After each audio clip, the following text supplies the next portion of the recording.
to come up with a new speech topic. And this year, I came up with by the numbers because we got a lot of good numbers. I'm going to tell you all this. Who's having one of the best years in their life right now? Yeah. We have one of the most phenomenal economies that's not boom, that's sustainable that we're seeing right now. Who kind of agrees with this? Showing up in housing sales, which aren't even rippling with rising interest rates. So I always look for, unique things. It's the most ironic thing I saw last year, a truckload of chickens at a Chick-fil-A. Who agrees with the irony on that? Now, I personally have not eaten chicken since 1982. There's a reason they call it fowl. We'll just leave it at that, and we'll go on from there. I love this one. Every year, I grew up in a sheep ranch in southwestern Colorado in the mountains, and I hate snow. We used to feed, literally 7 tons of snow up to 30 below zero in the wintertime. But every year in January, I end up in Alaska for a week.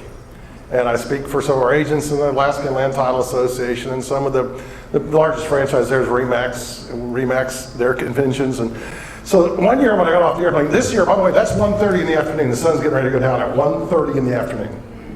And you can already see the long shadows. But one year when I got off the airplane in Fairbanks to go speak for Yukon Title, one of our agents, the owner, Roger, he said, boy, when you walk out, don't you walk outside until you see exactly where my marketing manager's picking you up. It was minus 58 degrees. So I'm at this glass wall looking out, and I ring her phone, and she says, I see you, I'm in the Brown Denali, I saw her. She says, 3 things before you step outside. Do not breathe deep because you will burn your lungs. She said, if you slip and fall on the sidewalk out here in the snow and the ice, you're gonna die. She says, because I'm not getting out of this heated seat and this heated vehicle to come save you. And then she said, and you're stupid to be without gloves up here. She says, don't touch the door handle because your hand will stick to it.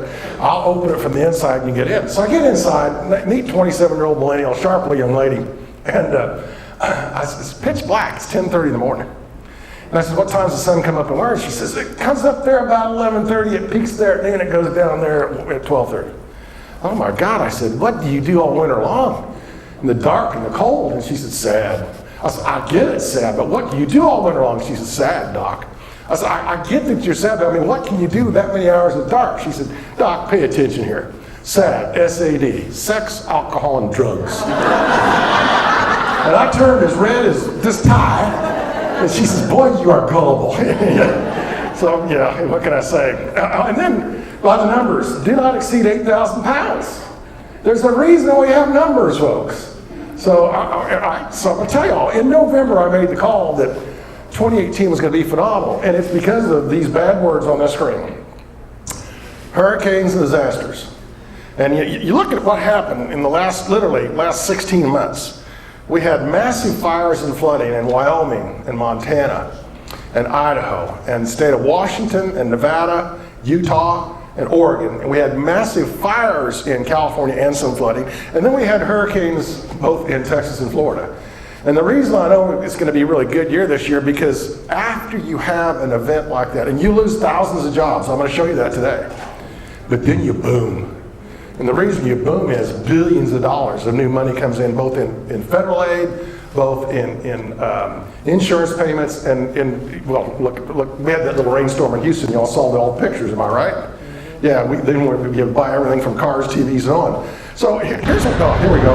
Hurricane in Houston.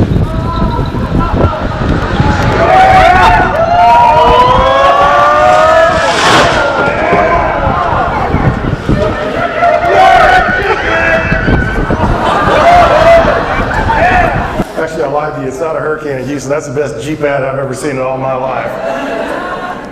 So what happens? Oh, one of my friends, at my house in Houston, Texas, where I live, we got 38 inches of rain in 52 hours.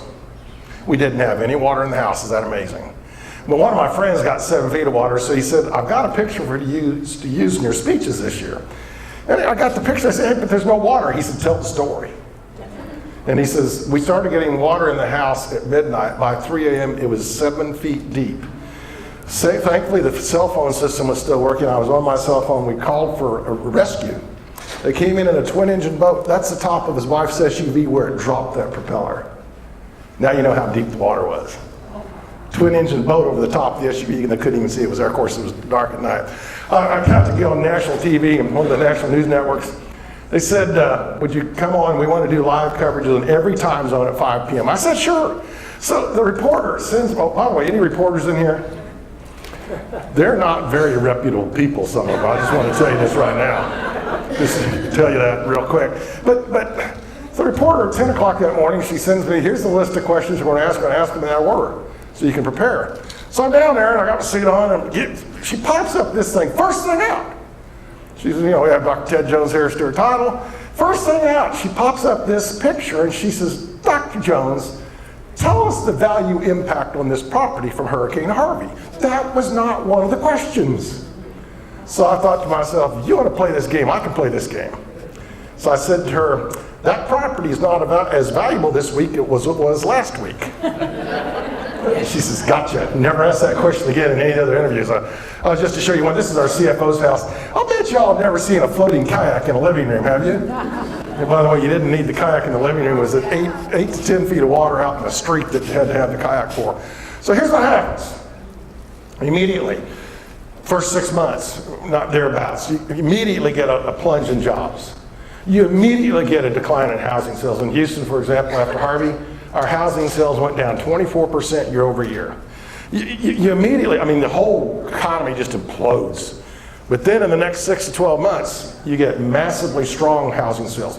Part of it is, and you all probably know some of these people, part of it is that some of the people who were not impacted by the hurricane say, I'm selling this house, I'm never going through this again. You've met some of those people that listed their house with you after the hurricane, am I correct? Yep. And so that's a listing and a sale you otherwise never would have had. And then there's people that they lost their house or it's damaged and may not get rebuilt for 2-3 years, but their business is there, their family's there, so they got to just buy another house. And when the other house, so that's a sale that otherwise never would have taken place.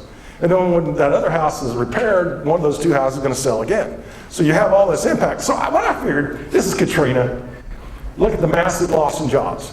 Now, Katrina, you've got to realize, was not like an ordinary hurricane, because most of the damage for Katrina didn't happen until 7 days after the hurricane was gone, because their levee system failed and their pumping system failed. Part of New Orleans were up to 32 feet below sea level, and without that, it just filled up with water. That was it, bottom line. So I figured I'd bring it back down here to y'all. Head over to Southwest Florida. Hurricane Charlie hits, here's Punta Gorda. You get an immediately decline in jobs. Now, you think, well, that's not many jobs. Yeah, it's almost 2,000 jobs. When you have less than 40,000, that's a lot of jobs. And you get this immediate plunge, and then you start getting it, and then when all the money comes in, it booms. We're seeing this all over Florida, all over Texas right now. All the Pacific Northwest of the states I just told you about. And so you get massive, probably some of the most strong job growth you'll ever see in your entire life in communities. And then I'll just talk about housing sales. And to do that, I'm going to just take you to Cape Coral, Fort Myers. Hurricane Charlie comes in. In the 12 months after Hurricane Charlie, housing sales were up 11.1% year over year. In the US, they're only up 6.3%. So y'all get how short term it really hurts, long term it's wow, it's just good stuff. So I'm going to show you US jobs, and now we're going to all by the numbers. If 10 years ago you would ask me what is really good job growth rate, I'd say 2.5% and up. And I'm going to tell you in the next 10 slides why 1.61% job growth in the US is phenomenal. All right? And I'm not going to use any fake news to do it or anything else like that. So we have 2.36 million net new jobs in the US. All right, so now let's talk about how many of y'all have heard a reporter say in the last month Trump's putting us into a recession? Who's heard that? Yeah, you hear it all the time. It's not true. A recession is defined as two quarters of negative GDP. Our last 4 quarters have been as good as the economy's been in 10 years. And so I have a blood pressure test that tells me when we're going to be heading into a recession. And what I do is I look at leisure and hospitality jobs. You and I don't spend money on leisure and hospitality unless we feel really good about the future, right? Well, it's the ultimate consumer confidence test is employment in this sector. And the second that this goes negative, like right here, I'm going to call us into recession before the US does, because it says everyone's backing up, they're putting on the brakes. Now you can see what hurricanes Harvey and Irma did to us, but that was just a blip. And guys, it's an incredible economy out there right now. Now, granted, these aren't always high-paying jobs. I'm not saying that the people in that industry are doing really well, but there's a lot more working today in that industry than ever before, and that's what's amazing about this one. We're going to destroy a bunch of myths today. Myth number one, I love this myth. No one's had a raise in 10 years. That is not true. The average hourly wage, according to the Bureau of Labor Statistics, in the last 12 months is up 2.7%. We think inflation is 2%, so that means everyone has about 0.7% net increase in their pocket. What do we do when we have more money in our pocket, people? And remember, retail spending is over half the U.S. economy's GDP. So first of all, that also says, and our retail sales numbers are the highest they've ever been. I'll show you that in a few minutes. Just telling you how good. Oh, by the way, I am not a feel-good economist. Some economists are going to tell you when the house is on fire, things are good. I'm not that guy. Every year, and Rich and Carlos, I don't know what caused this, but every year my first speech of the year is in Cleveland. I want to know, guys, what did I did wrong at Stewart that you guys sent me to Cleveland in January? Yeah, till later. Yeah. Well, I trash talked Cleveland so bad. After the first 14 years in Cleveland, one of the guys said, we had a room about 3,000 people. He said, Doc, you've been here for 14 years in a row. You just trash talk this town left and right. We are not going to let you out of here today until you give us good news about Cleveland. You want to hear my good news about Cleveland? I said to them, you don't live in Detroit. They go, ooh. So, the other good news, and I'll rewind. You go back to February 2015, we had 3.2 million jobs. We're only running 2.36 million right now, but you'll notice that that's gone up four consecutive quarters. So we're on track for really good job growth. Now we have the answer. Why 1.61% such phenomenal job growth. And we're going to play Jeopardy now. And remember, I was a professor, so I can call anyone to the board I want. So I want y'all to tell me why 220,000 means the economy's super. Who wants to guess first? What's that? Realtors. There's 220,000 realtors in Florida? What's the jobs? What? Jobs and growth per month. You're close, but no. More job openings. We have the highest job openings in history right now. In fact, at the peak of the recession, we had 6 people unemployed for each available opening, and today we have 1 person unemployed for every job opening. Y'all are doing really good. You're getting creative bonus points, but no one's got it yet. You give up? Yes. Median home price? Median home price. Good answer, but no. Here it is.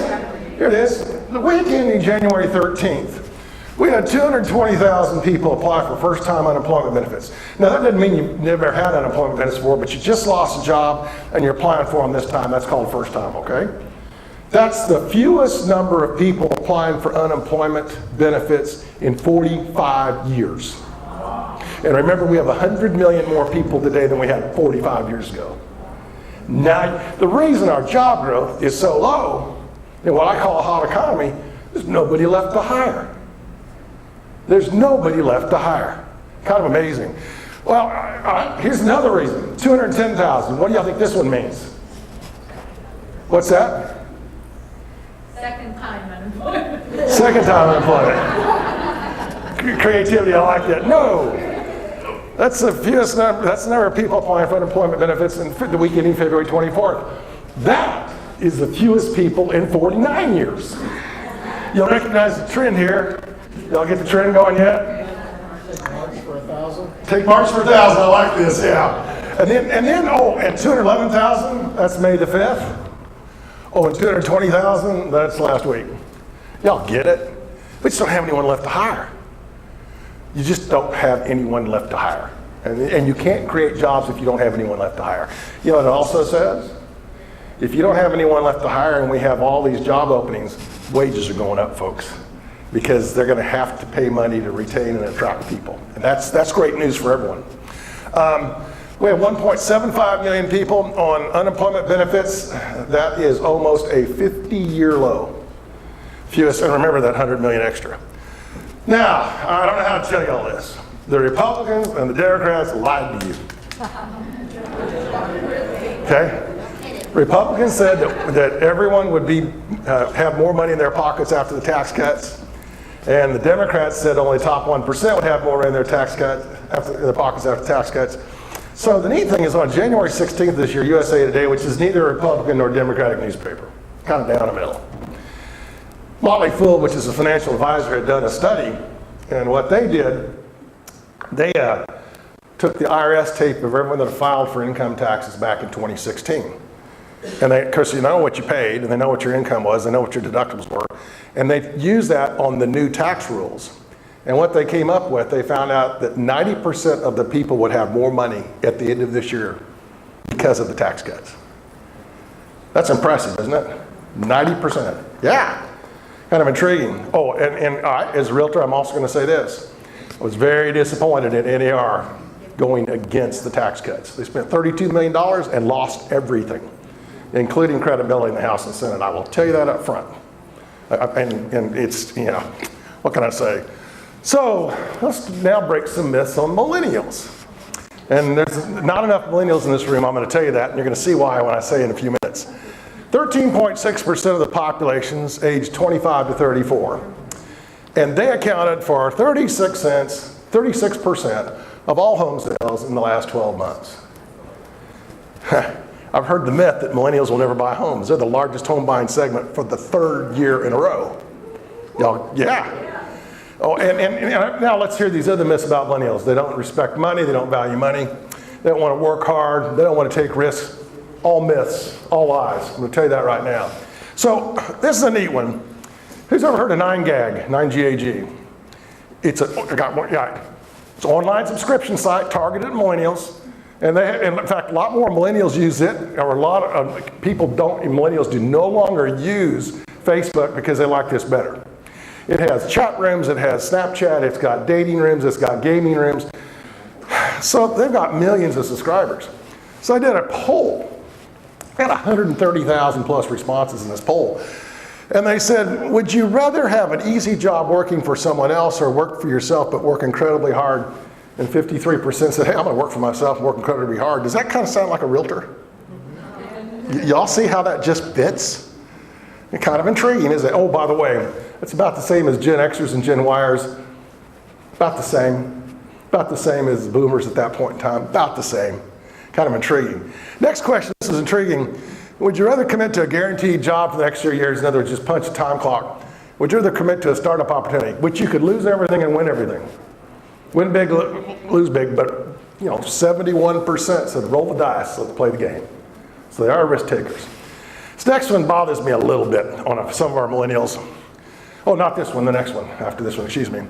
Would you rather gain 10 real friends in life or gain 10,000 friends on Instagram and Twitter? Yeah, 95% said I want the 10 real friends in life. At my Cleveland speech this year, first time I'd use this slide, one of the guys said, that's because they've never had a real friend. That is not true. My youngest daughter is a millennial. Her husband's in the military and they travel all around the world. I've got about 10 real friends all over the world, kind of intriguing. This one is the one that bothers me a little bit. Would you rather lose the right to vote or lose the right to say anything on social media? Third of them, 33% said I'd lose the right to vote. Hey folks, if you have the right to vote, you get to say whatever you want to say on social media. Am I correct? And this next one just, this one, and by the way, I did not make this up. HR has approved this slide, okay? So just get ready for it. Would you rather give up sex or give up the internet? 43%. I'm worried about 43% of our millennials. Kind of intriguing. All right, let me show you where it's hot in the U.S. job growth wise, then we'll drill down on your local market. This shows you the largest percentage job growth in the latest 12 months. Number one, Nevada. Number two, Idaho. Utah, Washington, Texas, Colorado, Arizona, California, Florida, and Oregon. Wow. By the way, Florida is almost always there. They get bounced out occasionally by Georgia a couple months ago, but you almost always talk. One of the intriguing things, you are the only state east of the Mississippi to be in the top 10, and you're almost consistently there. So then, there's another thing on this one. Naturally, these people in Cleveland, they got nothing to do, so they think about things. One of the guys said, hey, did you notice that 5 of the top 10 states have legalized pot, marijuana? He said, so shouldn't we all have legalized marijuana? And Alaska has legalized marijuana, and they're dead next to last. So kind of intriguing. And I'm going to tell you some phenomenal news, because this is long-term impact on Florida. Each year, the Tax Foundation does a big study. They look at all 50 states. They examine corporate income tax, personal income tax, retail sales tax, unemployment tax, property tax. You are the fourth best place to do business with in the United States. By the way, if you want to read more about this, go to my blog. Just Google Jones on Real Estate. And you can even sign up for the RSS feed on that if you want it. And look, just Google and insert Tax Foundation, and it'll pull this thing up. I write a new one on it every November, October, somewhere in there when they come out with this. Now, states 1, 2, and 3 really don't count. Wyoming, South Dakota, and Alaska, unless you're a caribou guy, nobody's moving there. Is that a fair statement? So, great place to do business. Why do you think Hertz relocated in Southwest Florida? Why do you think Caterpillar brought their articulated front end loader plant into Florida? Yeah, save money. It's exactly right. And you're going to see more and more and more of this, folks. I think I'm right on this one. Now let's talk about, when I talk about Miami, Fort Lauderdale, West Palm Beach, that's the metropolitan statistical area. So if you see Miami MSA, we're talking the same thing. Well, not only do you have more jobs any time in history, look how many jobs you dropped right here during that hurricane. Y'all see that? You see that, what we just talked about? But look at the recovery we've had. Remember I said 6 to 12 months later, do y'all see that built in there? And that's what we're seeing right now, just a great recovery. Now, this is the latest cities that are, this is the top 15, then I got another top 15. I want to show you where job growth is hot, and then I want to describe to you why it is. We have a grouping that continues this. By the way, the month prior, both Destin and Orlando were in the top 30. I think Orlando's down in the top 43. But here's what you're going to see. You're going to see a lot of energy. That's what Midland, Odessa is. It's oil and gas. That's all it is. You're going to see a lot of manufacturing. In fact, guess what do they make in Elkhart, Goshen, Indiana? Does anyone know? Recreational vehicles. Almost every recreational vehicle in America is made right there. And they're selling now more than they've ever sold before. We're seeing a lot of manufacturing. Did you all know we added almost 250,000 manufacturing jobs, new manufacturing jobs in the last 12 months? It's phenomenal that we're seeing this. You're going to see you got Fort Walton, Destin right there as the 6th best place. You're going to see a lot of destinations, all right? Great places to go. You're going to see a lot of technology. I mean, you're going to see a lot of major college towns, and you're going to see a lot of capitals. And those are the trends we're seeing and real good job growth right now. Just to show you the next ones coming up here. Again, like I said, you're going to see a lot of destinations, energy, technology, the whole works, it all goes in there. So let's talk housing sales. Now that black line up there is the total number of existing home sales in the last 12 months for the U.S. It has pretty much been it's arched over a little bit, but part of that's a lack of availability. We just have so few listings out there today. So I'm going to basically call it essentially flat for the last 12 months. And here's what's amazing about that. We're selling more homes in a 12-month period today than any time since June 2006. Remember 04, 5, and 6? The only reason we sold more homes then is we gave everyone a loan. The qualification requirement for a loan in 2004, 5, and 6 was a pulse rate. Not even a strong one. Am I right? Today, you have the most stringent lending conditions you and I have ever seen. And yet, we're back to, well, if you want to talk about it, if you pull out the subprime market, we literally have all-time record housing sales. Kind of intriguing, because it's sustainable, and that's what's really important, is sustainable. The bar's going up and down, that's your median price. So now, this is single family in the Miami MSA. Again, it's Fort Lauderdale, West Palm, Miami-Dade, all that good stuff. You guys have made a phenomenal run, and of course you do see what happened to your housing sales during the hurricane, right? But you see the recovery that's coming back in place. But look what prices are doing, just almost continually up. If you want to look at condos, again, we're doing really good even in condos here, it's coming back. Who thinks you have a really incredible housing market today in the Miami MSA? I do, as an economist. And the reason that I like about this, it is sustainable. And it's sustainable right now, which is amazing, with a lot of South and Central America now iced out of our economy. I mean, how many homes did you used to sell to Venezuelans whose currency is worthless? You all get the idea. So just trying to tell you, it is a phenomenal market. What is helping us somewhat in your market recovery today is we have a cheap dollar again. And so it's really, once again, good for Europeans and South Americans to be back in this marketplace because they can buy more house for their currency. All right, so this happens to be, next question, are we overbuilding? So I look at building permits, number of dwelling units, both from apartments to mansions, and we compare that to jobs. You need to have 1.25 to 1.5 new jobs per new dwelling unit. We have almost 2 new jobs per new dwelling unit in the US, which means we're underbuilding, which means home values continue to rise on average, and it means rents continue to go up on average because demand is outstripping supply. If you want to come here, remember I said you got to have between 1 and 1.52. 1.5, you have 1.52 new jobs per new dwelling unit. You're not overbuilding again, even though someone's going to tell me in some of the high-priced condos you've probably done that once again, but we know that for a couple of years now. Am I correct? Yeah, got a few bobbleheads on that one. All right, so let's get down. Let's talk about the tax law changes. First one, we're going to talk about the mortgage interest deduction. All right, MID. Good news is that, and I gotta go after a few of the myths.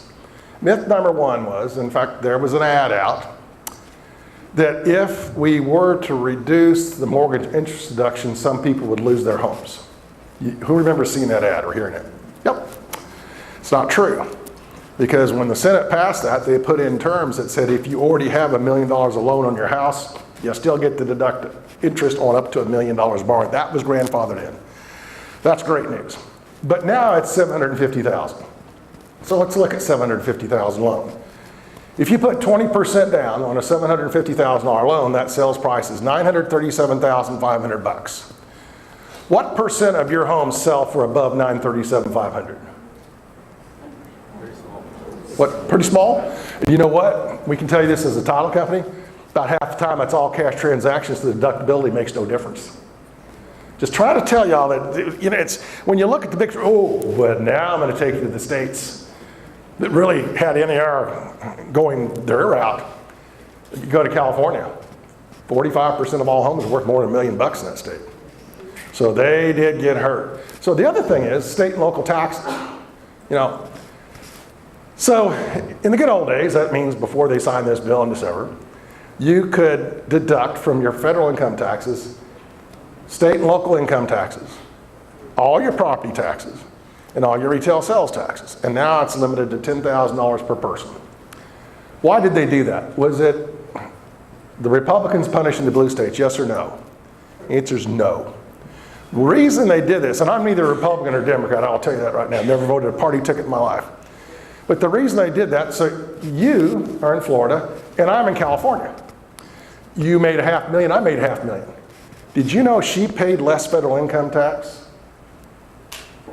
I mean, the guy in California paid less federal income tax than you paid on the same income. Is that fair? No. Paid state tax. They paid more total taxes, county, state, local, but they ended up paying less federal income taxes. So you could argue that their high taxes were forcing you to subsidize their state on federal income taxes. So you got to look at the whole picture on the economics. So since it's limited to 10,000, this was a study done by the Tax Policy Center, and they had the latest data they have on this one are 2015.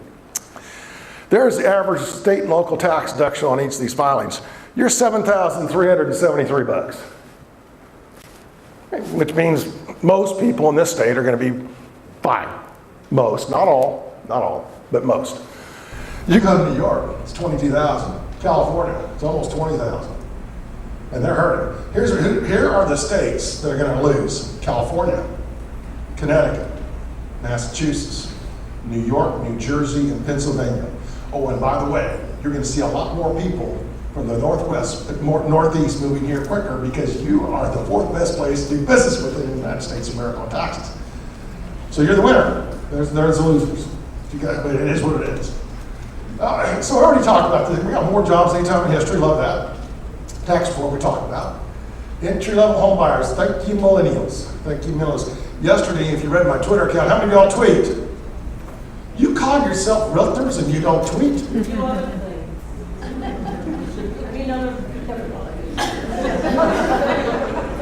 I won't dig into that one, okay? Thanks.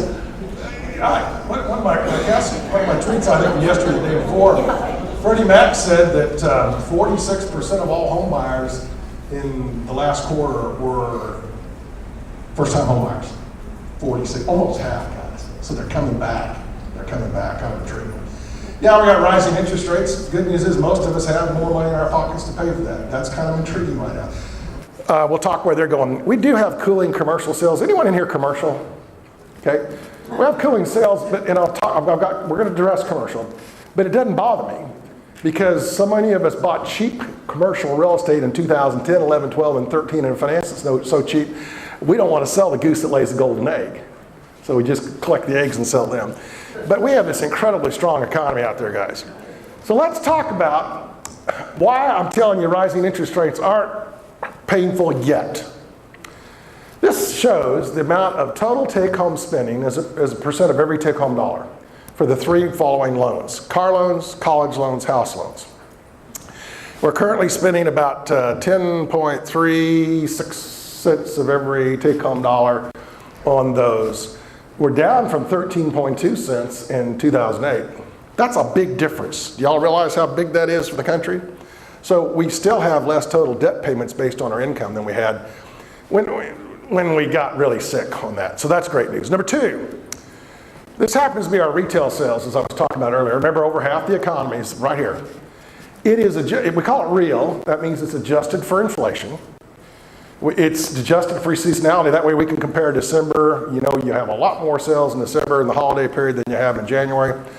And you're going to see we're at the highest ever. Now, do you see it peaked and then it went down and then went back up? Am I worried about that? It actually peaked in November last year, after you adjust for the things we adjust for. And the answer is no, I'm not worried at all about that because of this. Then we had car sales, and cars are still a major part of the U.S. economy. Car manufacturing. Don't ever short-change how much cars impact our economy. And you can see where that black line is. We started going down, and then car sales boomed in October, November, December. Why? What's that? Yeah, we drowned 500,000 just in Houston. Do not buy a used vehicle from Texas this year. Did you hear what I said? I mean, yeah. So, and that's why cars are included in retail sales. So now you understand the story on that. Now the bad news. This is what disgusts me about all politicians, or most of them, 99.9% of them. They'll tell you something and still do the things they told you they weren't going to do. President Obama did double our federal deficit from 10.2 trillion to 20 trillion in 8 years. That means we were running a deficit about 1.2 trillion a year. And Congress just got a budget signed by President Trump that increases our deficit this year 1.3 trillion. And the Democrats are up in arms. How dare you? Well, what were you guys doing for 8 years? About the same thing. If you adjust for inflation, it's less even. What I'm trying to tell y'all is Republicans are no different when it comes to politics than the Democrats, because they tell you one thing and they do the other. And the reason we will continue to run deficits for a politician is all about power. The longer you're there, the more power you have. I'll use two people as an example. I don't care for either one of them. John Bonner, Nancy Pelosi. They've been there so long, they have power. And the only way we're going to ever get around these massive deficits is to have term limits on the House and the Senate. Who thinks I'm right on this? Here's the cool thing about that. Congress doesn't have to vote on this. This is a states' right issue. Just like women's suffrage right to vote was. You get 37 states that say we want this, then they put it on the ballot, and they change the Constitution if that's the case. Just like prohibition was, so kind of intriguing. So, this is just ugly, that's all it is. But here's where it gets uglier. If you compare the total interest on the debt paid in March, just 1 month, March of 2016 versus March 2017, in that 12 months, interest payments on the federal debt increased 30%. And if you look from March 2017 to March 2018, our interest payments went up 10.7%, which means today we're paying more than 40% more interest today on the federal debt than we did 24 months ago. Oh, and we don't have the money to pay it even today. That's why we have to keep borrowing more money. My dad's a sheep rancher. He still raises sheep. And he told me in the last couple of years, he said, son, I wasn't born a second too soon. He said, don't like where we're going with this.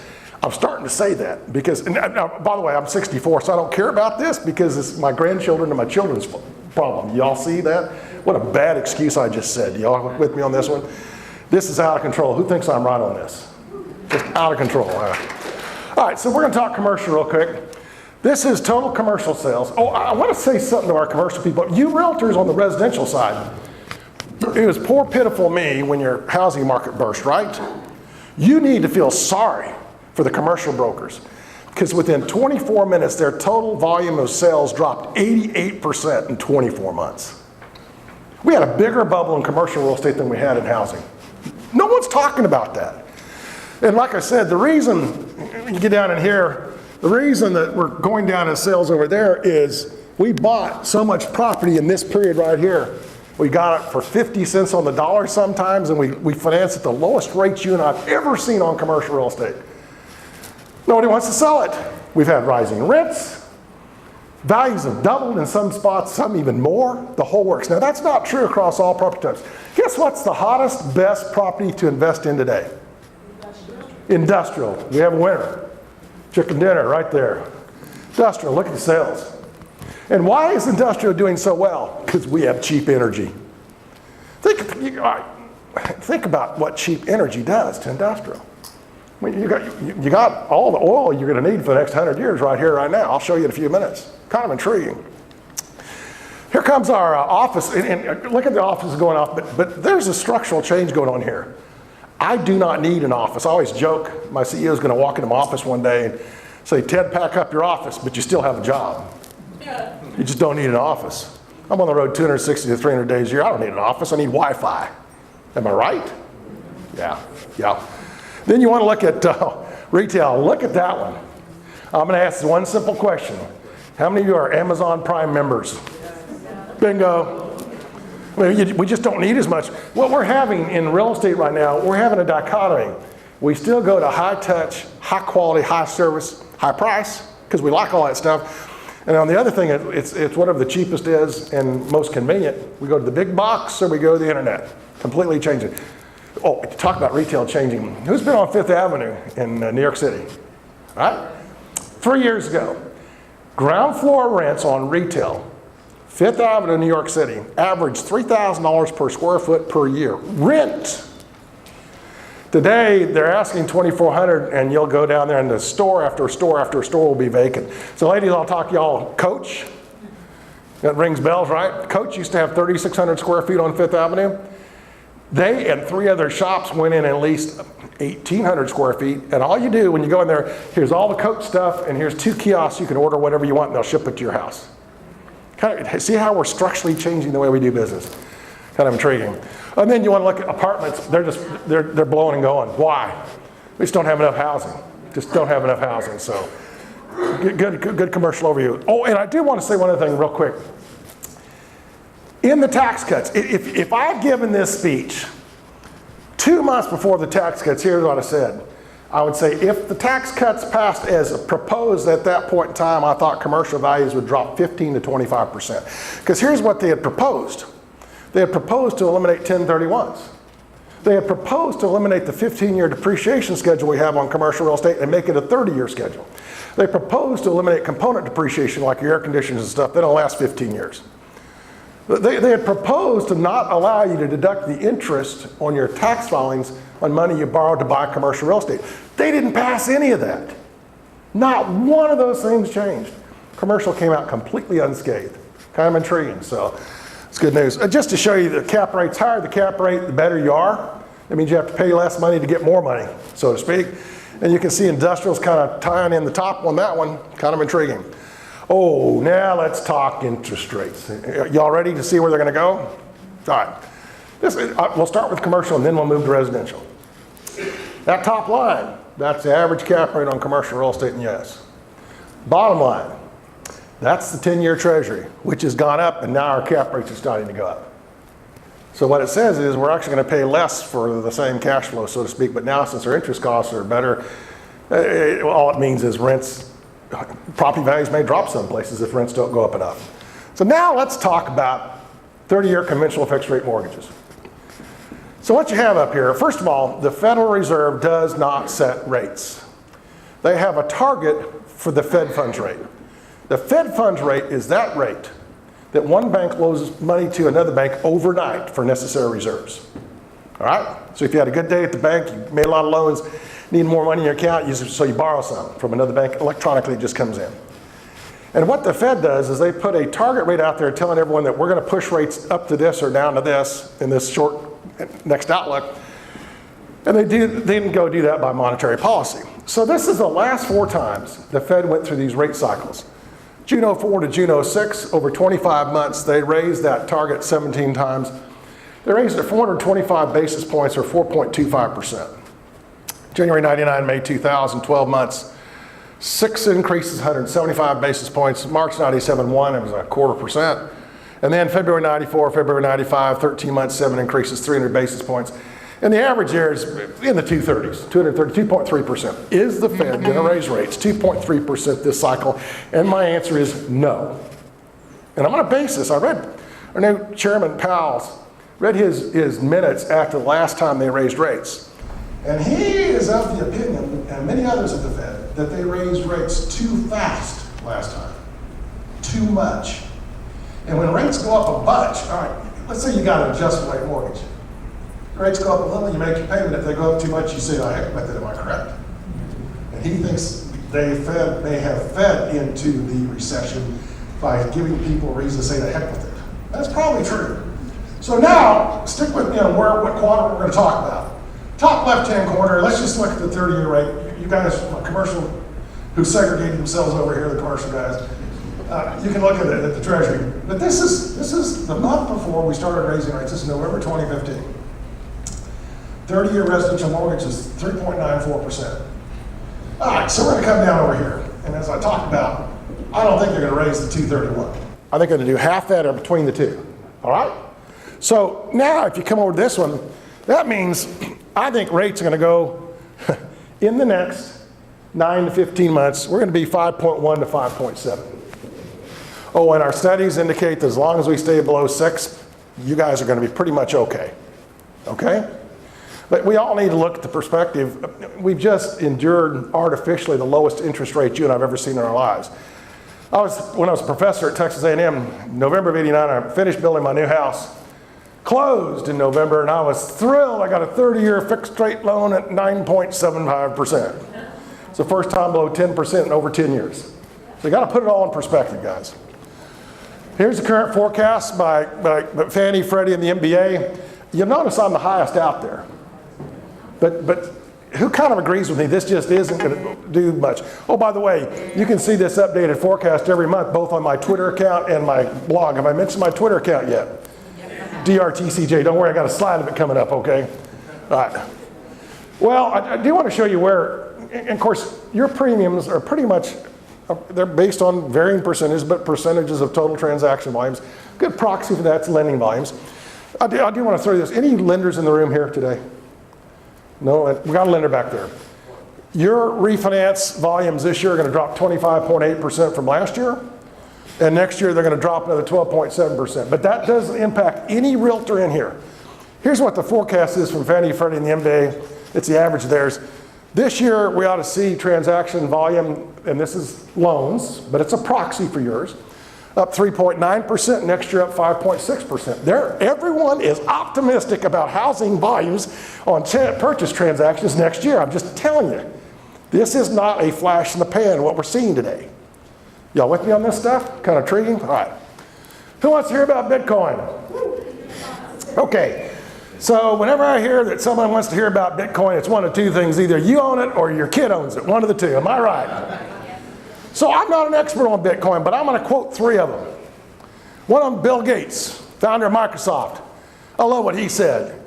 It's likely the biggest scam we've seen since the dot-com implosion in 2000. All right? Then I'm going to quote another one. I've been on this little guy from Nebraska. I've been on his jet. When I say little guy, to me he's a man of incredible stature. Y'all have heard of Warren Buffett? Here's what Warren says about it. Cryptocurrency is almost certainly in badly. Oh, and now I'm going to give you the expert. When I say the expert, this guy called the housing bubble 2 years in advance. This next guy coming up called the dot-com 24 months in advance. Here's what he says about these cryptocurrencies. He's from Goldman Sachs. Most, if not all, of today's digital coins will find a final resting place at 0. Y'all get it yet? So I use this slide in Portland, Oregon. And by the way, Portland, Oregon may be the greeniest green town you've ever been in your life. Who's been to Portland? They banned straws 3 years ago. You need to understand, they just, I mean, you can't pump your own gas there because you're not competent. Y'all get this yet? Okay. So one of the guys, when I was up there, and he said afterwards, he says, wow, man, it's just horrible. That's what do you mean it's horrible? Well, we don't have cryptocurrencies, we're going to destroy the world. I said, how does that work out? And he says, well, we've got to cut down trees to print up checks. That's going to destroy the ozone. Okay. He says, we have to mine minerals to make coins. And all that carbon dioxide is destroying our world. And I said, so you think the cryptocurrencies is the way to do it? Now, I didn't know this at that point in time, but I've learned it since then. There was a big study done. Here's how much electricity it takes to mine a typical Bitcoin. Remember, they run a supercomputer like a Cray, and they run it, and they solve mathematical algorithms. And that's how you create Bitcoins. 1 Bitcoin at the average US electricity costs $4,758 to mine. And I guarantee you not all that's wind and solar, if you know what I'm talking about. Who's surprised? Yeah. Okay, the most important thing I'm going to tell you about the next 30 to 50 years is 19 days. Let's play Jeopardy again. Bonus points for creativity. 19 days is the most important thing to the next 30 to 50 years for the U.S. Who wants to guess? Not everyone at once, okay? Number of days closing. That's pretty cool. That's a good one. Work days. Work days, what? Work days in a month. Work days in a month, that's okay. You guys are both wrong too, yes. What's that? Energy Summit. You got part of that, right, energy. So I got to, years ago, I had a little appraisal company, and who's ever heard of George Mitchell in here? Who's ever heard of the Woodlands? The most successful master plan city the United States has ever seen. George developed that. He died 4 years ago. He's a petroleum engineer from Texas A&M, died at the age of 96. Great guy. He also owned Mitchell Energy, and they perfected and patented hydraulic fracking of shale formations. 4 years ago, when George died, it used to take us 40 days to drill a site. Let me explain how they do that. To drill a site means, let's say this is a section of land, okay? Right in the middle, we're going to put a drilling rig, and we're going to, depending on what kind of shale it is, we're going to drill 9 to 12 holes, up to 20,000 feet deep. And then we're going to go out laterally, half mile to a mile. And that way you can take all that oil up. It used to take us to go out there and drill those 9 to 12 wells and frack them 40 days. In the last 4 years, we now can do that in 19 days. And the reason I'm telling you this is so critical to your future, and especially y'all here in Florida, the worst thing I think that's ever happened to the U.S. economy in my lifetime was 1973 when OPEC came in with the oil cuts. It destroyed Florida for that year. I mean, your business is primarily leisure and hospitality, and gasoline, first of all, was just 5 times more expensive. You couldn't get it. You have to realize, if your license plates in those days, federal law, ended in an even number, you can only gas up on even days, an odd number on odd days. Who remembers that besides me? Yeah. And very often when it was your day to gas up, there wasn't any. So when you hear that the labor unions, their greed caused all the manufacturing jobs, maybe that was some of it, but the simple fact you couldn't get energy to do anything, that's one of the primary reasons our manufacturing left, and that's why it's coming back, and that's why industrial is so hot. So I want to show you this, the 14 days now, 19 days. Oh, talk about technological change. Here, we had 2,100 drilling rigs. We were producing 9.5 million barrels per day. We have 1,000 drilling rigs a day. We're producing 10.6 million barrels per day. How many of y'all knew this? 4 weeks ago, we became the largest oil-producing country in the world. Did y'all know that? What does cheap energy bode for the future of Florida's leisure and hospitality business? Nothing but good. Because expensive energy, whether it's plane tickets or everything else like that, I'm telling you again, you're going to have probably the best tourism summer year this year in history. Who thinks I'm right on this? And a lot of people that come here and go there in the summer times or the falls or whatever, they move here because they like it. And you all know I'm right on this one. Just to show you how much oil and gas there is in the lower 48 states. Anything that's pink, purple, or orange has recoverable oil or gas or both. How many of y'all knew we had that much oil?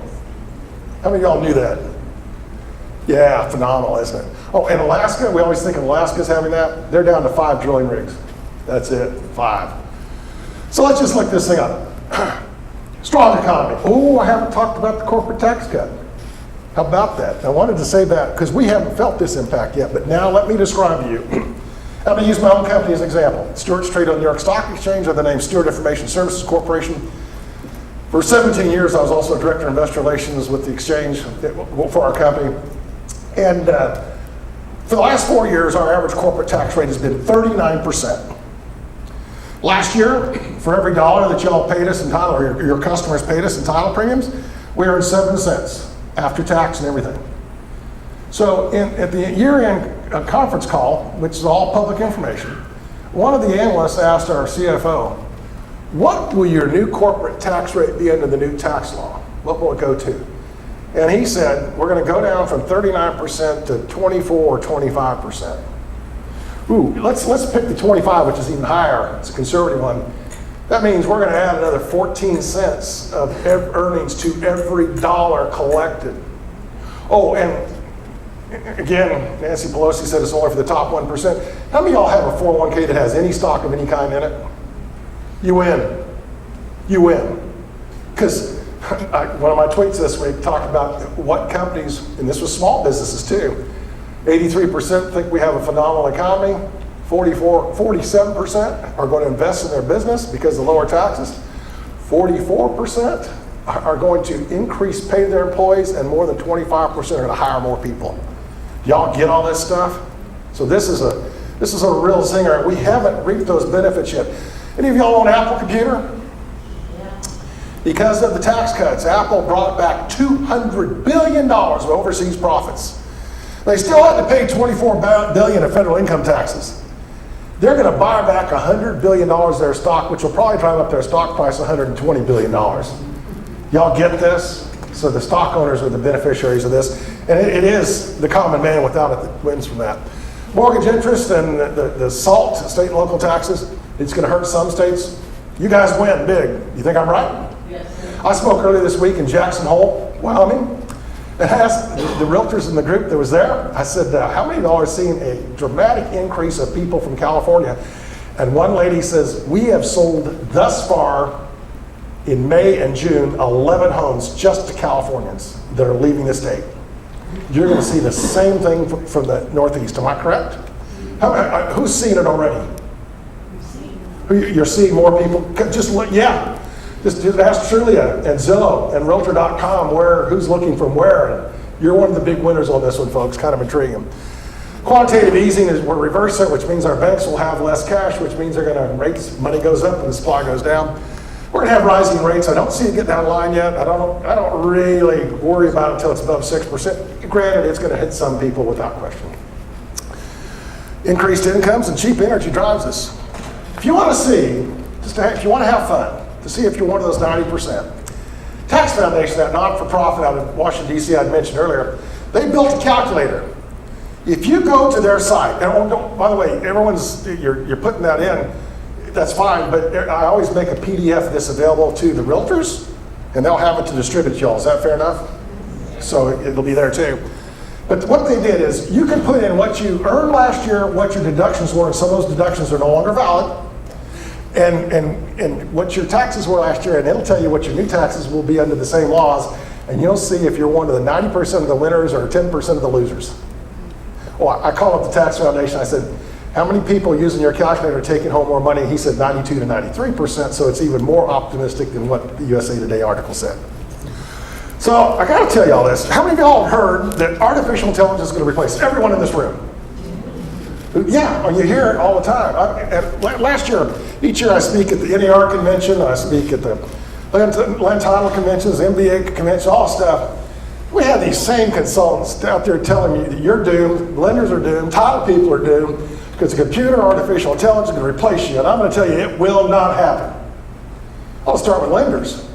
Not everyone has the same credit history.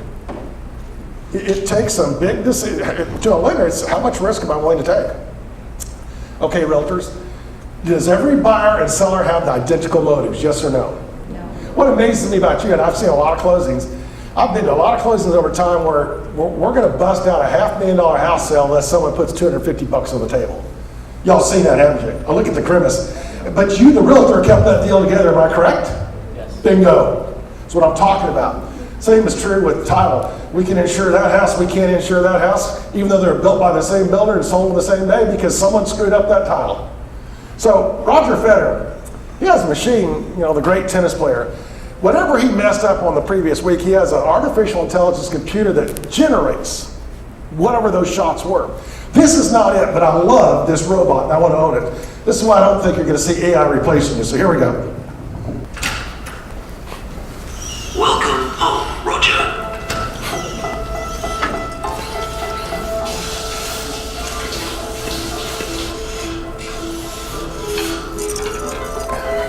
Roger.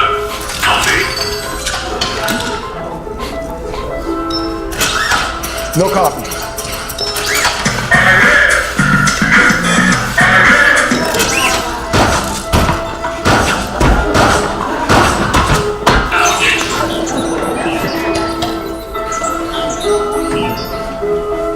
Freshly ground, not capsule.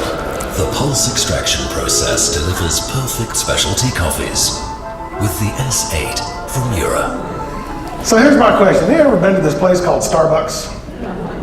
If AI was going to take over any place, it should be Starbucks. And here's the way it would work. You'd go in and you scan your fingerprint. It would laser print your cup. It would come down and put in everything you needed. It would bill your PayPal account. You don't need a person in there. But even Starbucks understands that personal touch. Am I correct? You might use artificial intelligence as a back office assistant, but I don't think it's going to replace one person in this room. Who thinks I'm right on this? Really do. It's just a very complex transaction. I will tell you this. I think today that realtors add more value to the transaction than they ever have before. Because today you're not just driving people around in a car showing them homes. I think the complexities of your business, and it's really cool because your skills are negotiating skills. And I just don't mean price on what stays behind, what sells, what you're going to repair for the owner. I mean, all that kind of stuff. I have a Twitter account. Have I mentioned that? Okay. Who's going to sign up with me? Now, here's what I'm going to tell y'all. If you sign up with me, don't have every tweet come into your in-mail box. Sign up where the tweets are whenever you go to Twitter, you can read them. Who thinks I'm right? Because very often I'm tweeting at 3 o'clock in the morning, and I did that before Trump did. I'm telling you that right now, okay? It's all economics, but you go there. So every year, I look for the signs of the future. Here's my favorite sign from last year. I want to grow my own food, but I can't find bacon seeds. So I used this at a commercial conference in Denver in January, middle of January. I'm up in Alaska, and my wife calls me up, and she said, "You just got a package of bacon seeds in the mail." And I said, "Who sent it?" I mean, it was really slick. They'd taken and scanned like a seed packet, and then they modified it using photo book or whatever. And it was this beautiful pepper plant that had strips of bacon hanging from it. On the back, it told you how deep to plant the seeds, when to plant it, soil temperatures, when to harvest, all that kind of stuff, how to cook it, the whole works. So I asked my wife, I said, "Who sent it?" She says, "There's no sender's name on here." I said, "Where is it postmarked?" She said, "Colorado." And I thought for a second, I said, "Don't open those bacon seeds. They might be legal in Colorado, but they're not in Texas." That's right. Oh, and then I always look for the dumbest thing I saw last year, and for the 4th year in a row, California won again. So y'all gotta appreciate this. Diet ice. Diet ice. Who's got some questions real quick? Yes? How do you think healthcare costs will impact the economy? Oh, healthcare costs are massive and they're going up dramatically. One of the articles I was reading, they're finally coming up with this online database, and we're looking. They're tracking 236, medical conditions. 30 of them account for 42% of all of our costs. Heart, diabetes, so a lot of it's our own fault in common trading. The health car is going no place but up, common trading. Yep. Anyone else? Yes. How do you think that after seeing ways to understand the heat down and why people live today that going on with the affordable housing,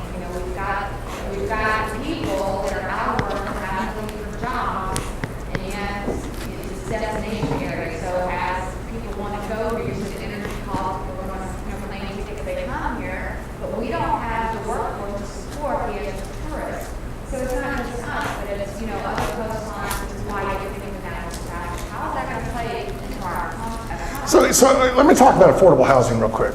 Again, I mentioned I was in Jackson Hole earlier this week. Every bartender, server, wait staff person, they complained to me about they said, what do you do? I'm a real estate economist. Well, you got to do something about affordable housing. Dude, you live in Jackson Hole, Wyoming. It's not going to be affordable. And nor should everyone have the right in great destinations, because supply and demand say it's going to cost more, right? So I think what you have to do, I'm going to be real frank about this, if they want affordable housing, they can get jobs in Columbus, Ohio, in Houston, Texas, and other places like that, and they can afford a house. But if you want live in a great place, you're going to have issues like that. Bottom line is that. My brother-in-law, I won't even say anything else more than this. He's a part-time ski instructor at Beaver Creek, Colorado, and he's angry about the cost of housing, and I don't feel 1 ounce sorry for him. He gets to stay in Beaver Creek, Colorado. Y'all with me on this? Yeah. Yes, then we're gonna have to quit because I can't take in their time too much. You know, that's all fine and good and very elite. However, in a sense, who's gonna serve us? Who's gonna be the ticket takers in the wherever? We have to have working class housing, or we're not gonna be able to have tourists, because I'm not gonna serve them. That's right. That's an easy solution. That's a real, remark. It's an economic remark, not a flip remark. Well, it's flip in an economic sense. So what we're seeing in several, wait a second, what we're seeing in several markets is we're seeing a massive increase in base pay. Look what Walmart did just to retain their workers. They moved, there's a guy in my Sunday school class. He went from $11 an hour to $15 an hour. To him, that is material. Remember, your income is a function of your skill set. If you don't have a skill set in demand, you will not make enough money to live where you want to live and what you want to live on. Am I correct? Yeah. Yes, sir. The impact on the economy, the impact on the economy of alternative technologies, energy storage, Tesla, those kind of things, is that, do the economists look at that as a potential boom in the making, or is it just another blip like another blip? So let's talk about Tesla real quick. Anyone I know one? have mine out. Okay. And they're beautiful cars. Tesla's never made a dime selling a Tesla. They're the highest subsidized automobile made in the United States of America. Taxpayers, they get a tax credit on every one of them sold. Both of them, yes, they do, ma'am. Just go, yeah. We have these benefits like that. It is what it is. But, you know, we've done that in oil and gas and coal too, so there's nothing new here. But here's the deal. I love alternative energy sources, but you'd never build one if it wasn't for the subsidies. I would prefer to see all the money we're spending distributing the stuff that'll never pay for itself put into full-time R&D. Full-time R&D. And because if we can get the research and development and really perfect it where it will pay for itself, then we get massive payoffs. Thank you all very, yes.